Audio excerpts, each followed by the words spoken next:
If you know anything about American automobile racing, then you have 100% heard of Rufus Parnell Jones, aka Parnelli Jones. He started his dominant racing career back in the 50s, and it spanned decades across various racing series like IndyCar, Baja, and most notably, the Trans Am series. It was here that during the 1969 season, we saw the introduction of the car that would become synonymous with his name, the Boss 302 Mustang, which got him a second-place finish in 1969 and a Trans Am championship win in 1970. While his original Boss 302 race car became an icon of the golden age of Trans Am racing, its spirit would be reborn decades later in a modern interpretation that few saw coming. In 2007, Ford teamed up with Saleen to create a special edition Mustang that paid tribute to the legacy of Parnelli Jones and his service to the Ford Motor Company's racing efforts. Limited to just 500 units, but these weren't just any 500 Mustangs. Underneath, what many assumed were normal Mustang GTs were anything but. Gone was the 300 horsepower, 4.6-liter 3-valve motor, and in its place was a fully built stroker motor backed up with a particularly stout suspension setup. These Saleen Built Parnelli Jones Mustangs were rare, fast, and competent in the turns, yet they're probably one of the most overlooked Mustangs of the last 20 years. But as you'll soon see, they really shouldn't be. When Ford initially released the all-new S197 generation of Mustang in 2005, it took America by storm. The new retro styling was a stark departure from the prior New Edge body style, and brought the increasingly round and more European-looking Mustangs back to their roots. And it brought with it a new iteration of Ford's 4.6-liter modular V8, now with 3 valves per cylinder, instead of the prior year's GT, which had a 2-valve per cylinder version of this motor. This resulted in a peak power output of 300 horsepower compared to the 260 horsepower from the 2004 Mustang GT. Underneath, a 5-speed manual was standard, and the trusty live-axle rear end was still the mainstay of this modern yet classic Stang. The interior was also fully redone and featured less cheap plastic than the New Edge generation, although make no mistake, this was no BMW inside. It looked retro, but the cheap materials were still there. Everything about this new generation was really a faithful continuation of that original Mustang form, and people loved it. In fact, Car and Driver called it the best Mustang since April 17, 1964. 160,000 of these cars were sold in the first year, and the year after, sales remained strong. With all the buzz around these cars, American Mustang tuners like Saleen and Roush were quick to come to market with their own body-kitted versions of the new Stang. Saleen had the S281, and Roush had their Stage 2 and 3 cars. Now personally, I think the Saleen cars looked much better, but let me know in the comments down below. And besides making some of the first tuned S197 Mustangs, Saleen actually had a bit of history with Parnelli Jones. See, back in 1987, Parnelli Jones actually raced for the Saleen team and helped them clinch an SCCA championship victory. So Steve Saleen and him went way back. And with the new Mustang generation looking so uncanny to the older cars, it was a no-brainer to go ahead and build a spiritual successor to the Parnelli Jones Championship Boss 302. Only to get it to be a worthy successor to this car, they would need a different approach. If they just rebadged a Saleen S281 with the championship car colors, that would have been easier, but it wouldn't have been true to the form of the old car. So Saleen got the 500 Mustang GTs that they were going to use for their limited run, and these cars went under the knife.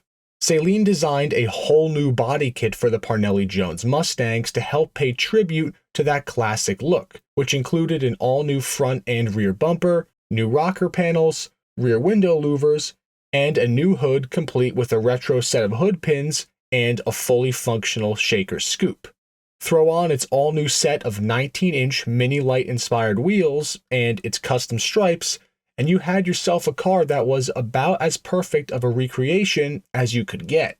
They even wrapped the wheels in Firestone Firehawk tires as a cool throwback to the fact that the actual Parnelli Jones race Boss 302s also used Firestone tires way back when. This car looked the business, but the spiritual successor to a Trans Am race series winning Mustang couldn't exist with this new look and still keep its stock floaty suspension. It needed more. So Saleen outfitted the cars with new shocks, sway bars, and a Watts link in the rear to help wrangle in the live axle. For those unaware, a Watts link is a rear suspension device that can be installed on a live axle car that keeps the axle centered and prevents sideways motion between the axle and the car body, thus improving performance.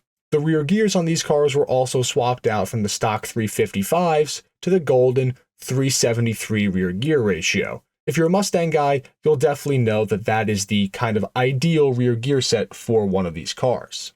The new suspension on the Parnelli Jones cars was designed to be daily driver friendly if needed, but it was also certainly much stiffer than stock, and was able to be much more composed in the turns, thanks largely in part due to that Watts link.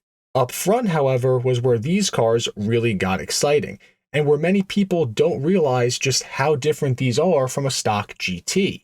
Every single one of these Parnelli Jones Mustangs had the stock 4.6 completely ripped out and torn down to be rebuilt into a 5-liter stroker unit. This teardown and rebuild included a new forged stroker crank, forged pistons, ported heads, and 2 new cams.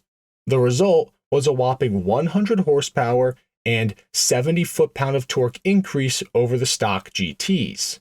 Now with 400 horsepower on tap, the 0 to 60 time for these cars was near the mid 4-second range compared to the 5-second range for a stock GT. With the red line now increased to 6,500 RPM thanks to the new internals and cams, these cars were now able to mimic the rev-happy characteristics of the original Boss 302 cars as best they could.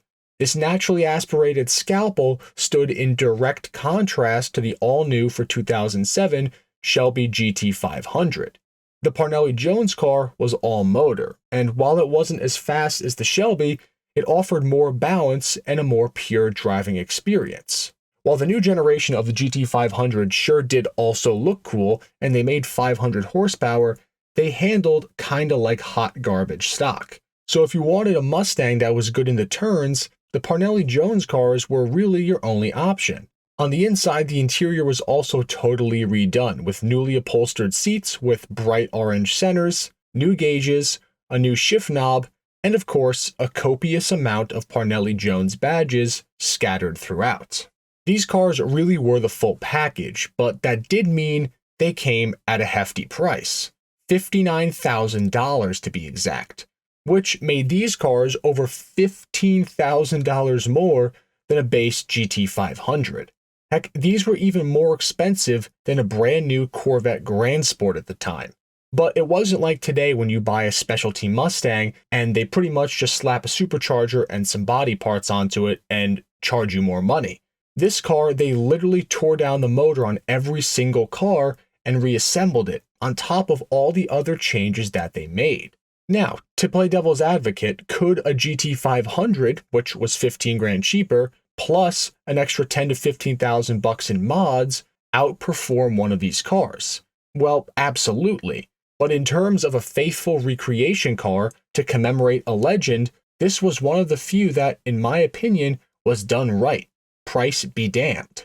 And surely the success of this car and all the buzz that it generated also played a role in Ford reviving the Boss 302 nameplate for the final years of the S197 platform in 2012. And that car is super highly regarded by journalists. Sadly, I feel like everyone happens to overlook these cars, and unless you know exactly what it is, if you saw one at a show, you might just think it's a gussied up GT that somebody built with parts from the American Muscle catalog. But it's so much more. And if you're looking to buy one of these, they actually do come up on the major car auction sites pretty regularly, with prices ranging from 34 grand to about 50 grand. so they still aren't cheap by any means, but they have actually held their value pretty well, and they likely probably will continue to do so. But that's the full circle story on the Parnelli Jones S197 Mustangs, the most underrated Mustangs ever made. Let me know in the comments down below if you knew about these cars before watching this video. But otherwise, thank you all for watching. Please be sure to like, comment, and subscribe. It really helps me out. Until next time, enthusiasts.